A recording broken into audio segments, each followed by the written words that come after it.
여기에서 공동체와 사회를 구별할 필요가 있다. 공동체와 사회. 사회적이라는 것은 공동체는 타자가 없고 사회에는 타자가 있겠구나. 그래서 사회주의네. 사회적이라는 것은 공동체와 공동체 사이의 교환에 관해서 교환 관계에 대해서만 말할 수 있다. 그래서 사회주의네. 공동체와 공동체 사이. 공동체와 공동체 사이. 그래서 사회주의. 사회적인 것과 공동체적인 것 다른 거지. 다시 말해 원천적으로 공통의 규칙을 존재할 수 없는 장소에서 이루어지는 교환 관계에 대해서만 사회적이라고 말할 수 있는 것이다. 사회적, 사회주의. 그렇다면 자연스럽게 내가 말하는 공동체의 의미도 분명해졌을 것이다. 공동체는 마을, 지역 공동체, 조직, 국가만을 의미하지 않는다. 요컨대 공동체란 공동성이며 바로 하나의 언어 게임으로 닫혀있는 영역인 것이다. 화폐 형태에 의해 사회적 관계가 은폐된다는 마르크스의 말은 사회적 교환 관계, 다시 말해 아무런 근거도 없으며 비대칭적인 교환 관계가 마치 대칭적이고 합리적인 근거를 갖고 있는 것처럼 간주되는 것을 의미한다. 화폐에 의해. 물상화란 바로 이것을 의미한다. 물상화란 인간과 인간의 관계가 사물과 사물의 관계로 나타난다라든가 실체화된 관계만을 의미하는 것이 아니다. 그러한 이야기는 딱히 마르크스가 아니더라도 누구나 말할 수 있는 것이다. 다시 한번 말하자면 마르크스가 지적한 것은 경제학에서 가치 형태와 견관계의 비대칭성이 은폐되어 있다는 점이다. 비대칭성이 은폐. 언어학에 대해서도 이와 똑같이 말할 수 있다. 언어학은 이른바 가르치고 배우는 관계의 비대칭성을 은폐한다. 비대칭적인 관계를 은폐한다는 것은 관계 또는 타자를 배제하는 것과 같다. 그러므로 야콥슨의 경우처럼 언어학은 고전, 신고전 경제학과 같은 교환 모델을 액한된 메시지, 상품, 코드, 화폐, 메시지, 상품이라는 모델에서 출발한다. 이는 공동체 내부의 교환만을 보는 것이다. 또한 나와 타자가 동질적이라고 상정되기 때문에 도가론적이다. 수시로 언어학에 존재하는 모호함을 제거하기 위해 야콥슨이 현상학적 방법을 취했다는 사실은 널리 알려져 있다. 사실 어떤 점에서 수시로 언어학의 의의는 후설의 현상학과 대비해보면 한층 더 명료해질 것이다. 후설은 19세기의 자연과학적 신미주의와 딜타이적 역사주의를 모두 비판한다. 양자 모두 초월적인 것을 전제하고 있는데도 마치 그렇지 않은 양 주장했기 때문이다. 후설이 철학에서 직면한 상황은 소시리가 언어학에서 직면한 상황과 물리학적 음성학과 역사학적 언어학이 지배적이었던 상황과 유사하다. 소시리의 과제도 우선 언어학이 어떻게 하면 엄밀한 학문이 될 수 있을까 하는 데 있었다. 그리고 그 또한 음성학이나 통시적인 언어사가 아니라 의식에 묻는 식의 방법을 택했다. 이러한 사실은 표면적으로는 이 두 사람이 아무런 관계도 없었던 것만큼 더욱 중요하다고 할 수 있다. 야콥스는 이미 후서를 알고 있었기 때문에 소시르가 확립한 의문론의 철학적 의미를 자각하고 있었다. 소시르의 위대한 공적은 다음의 것을 정확하게 이해한 점에 있다. 즉, 발생 행위를 연구하고 음성 단위를 채택했으며 연쇄음의 경계를 획정할 때는 어떤 외재적인 데이터가 무의식 중에 존재한다고 보았다. 외재적인 데이터, 타자성인가?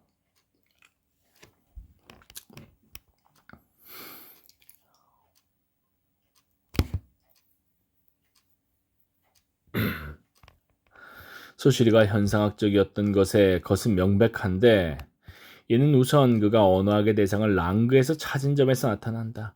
랑그는 실체가 아니라 단지 말하는 주체 안에서만 존재한다. 랑그는 외지적인 것이 아니라 말하는 주체의 의식에 물어봄으로써 다시 말해 현상학적 환원을 통해 발견된다. 예컨대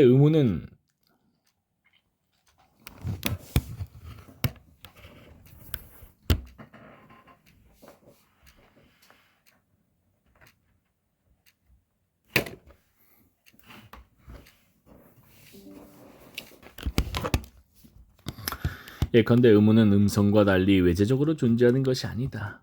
의문은 의식 속에 어떤 의미가 이미 존재하는 경우, 그러한 경우에만 의미를 변별한 형식으로서 나타난다. 소시르는 기호가 무언가의 의미를 나타낸다는 전통적인 사고방식을 거부한다. 말하는 주체에게 의미가 존재할 때 비로소 기호는 기호일 수 있고 의미를 변별하는 체계가 있을 수 있지만 그 역은 성립하지 않기 때문이다. 언어의 체계의 구조는 이제 외재적인 것이 아니라 끊임없이 의식을 참조해야만 발견될 수 있는 것이다. 그렇지만 한편으로 야콥슨이 말하듯이 현상학적으로 보면 소시르가 철저하지 못했다는 점은 부정할 수 없다. 하지만 그러한 불철저함은 오히려 소시르가 현상학적인 내성을 거부하는 방향에서 생각했다는 사실에 기인한다고도 볼 수 있다. 우리는 어떤 말이 무슨 뜻인가를 이해할 때, 즉 의미를 알 때 그 의미를 어딘가에 상정하고 싶어 한다. 그 의미를 어딘가에 상정한다. 이는 자국어 공동체로서 내성할 때 불가피한 일이다. 소시르는 언어를 시니피안과 시니피의 결합으로 보는데 이것을 의미와 기호의 결합으로 해석하는 것은 전혀 새로운 것이 아니다. 실제로 그의 목표는 의미가 적극적으로 존재한다고 생각하는 의미가 적극적으로 존재한다. 바로 그러한 사고를 부정하는 것이었다. 그 때문에 그는 가치라는 개념을 도입했던 것이다. 우리가 말하는 가치라는 말은 다음과 같은 원리를 정립하기 위한 것이라고 바꿔 말할 수도 있다.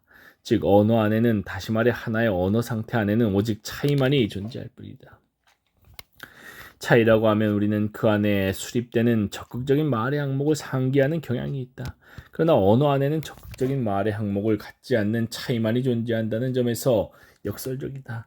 바로 거기에 역설적 진리가 존재한다. 일반 언어학 강의. 하지만 자국어 안에서 생각하는 한 누구도 의미가 적극적으로 존재한다는 실감을 없앨 수는 없다. 사실 현상학은 이러한 명증성에서 출발한다.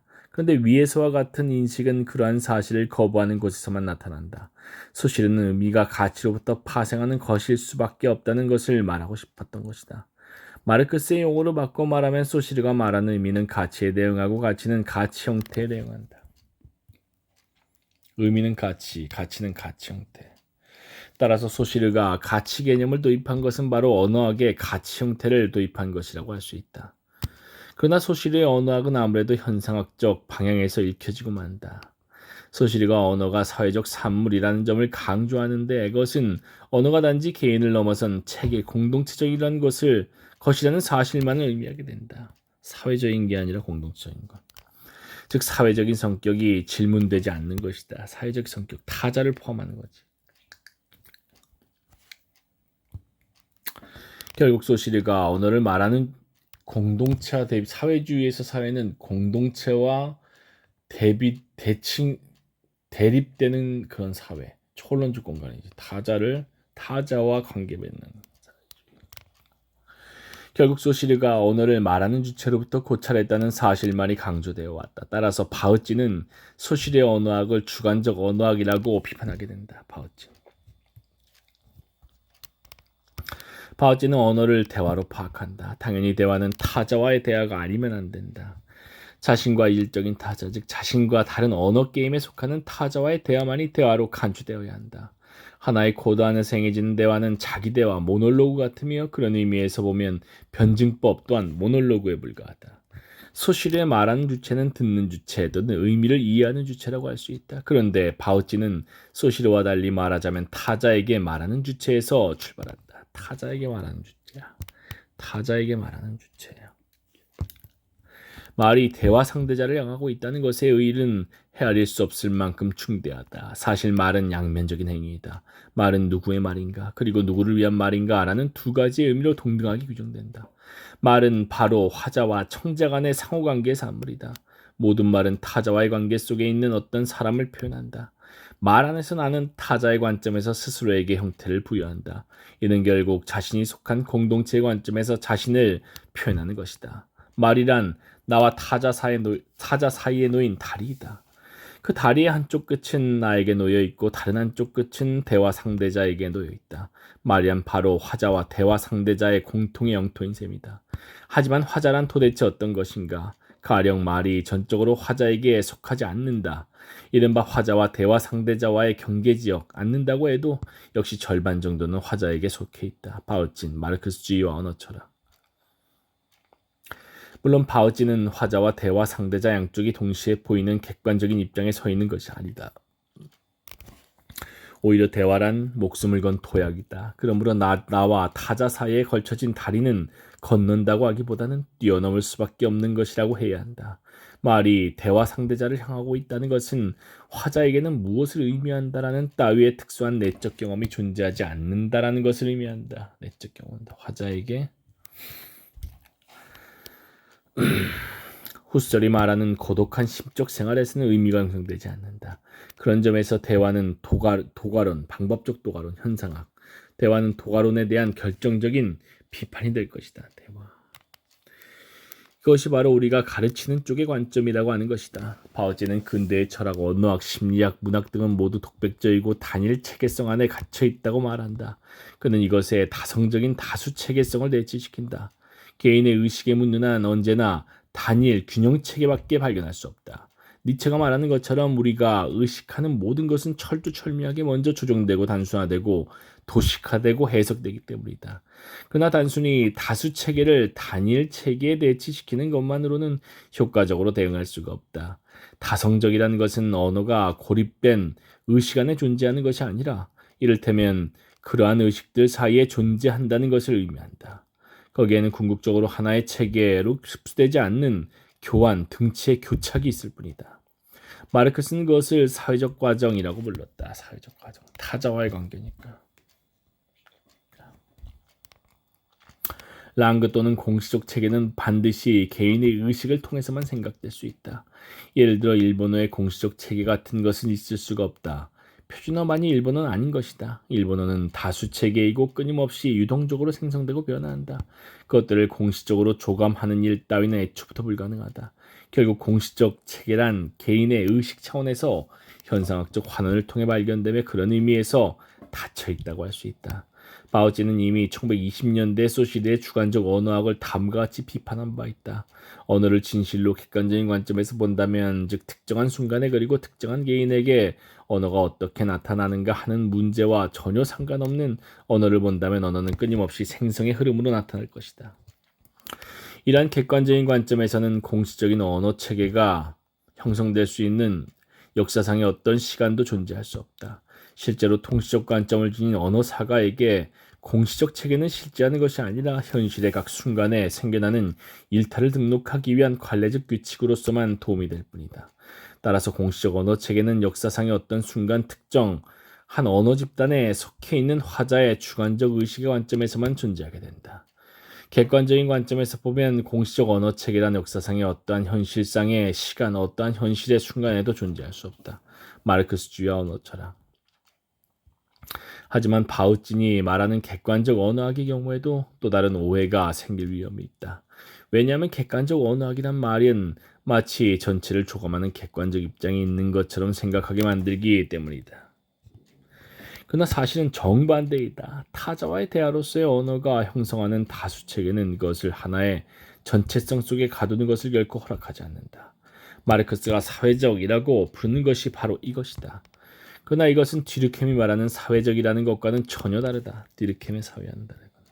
뒤르켐이 말하는 사회는 공동체에 지나지 않는다. 개인에 비해 공동체 시스템을 우선시한다고 해서 도가론을 벗어났다고 할 수는 없다.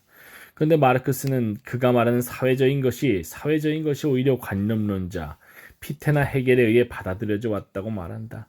철학자를 신비주의로 이끄는 신비는 사회적 생활 속에 숨어 있다. 그런데 사회적이라고 해서 신비가 사라져버리는 것은 아니다. 역으로 그러한 신비 속에서 사회적인 것이 무엇인가가 물어줘야만 하는 것이다. 무언인가가. 예를 들어 언어가 자기 차이화하는 차이 체계라고 할 경우 언어는 헤겔의 정신과 같이 스스로 차이화하는 주체인 것처럼 생각된다. 흡사 타자에게 말을 하는 실제 커뮤니케이션 없이 언어가 스스로 작동하는 듯한 신비주의에 빠져버린다. 하지만 그러한 신비주의에는 나름대로의 근거가 있다. 적어도 그것은 관념적이긴 해도 사변적인 것이 지닌 신비에 직면하고 있기 때문이다. 사회적인 것이 지닌 신비. 타자성이지. 27조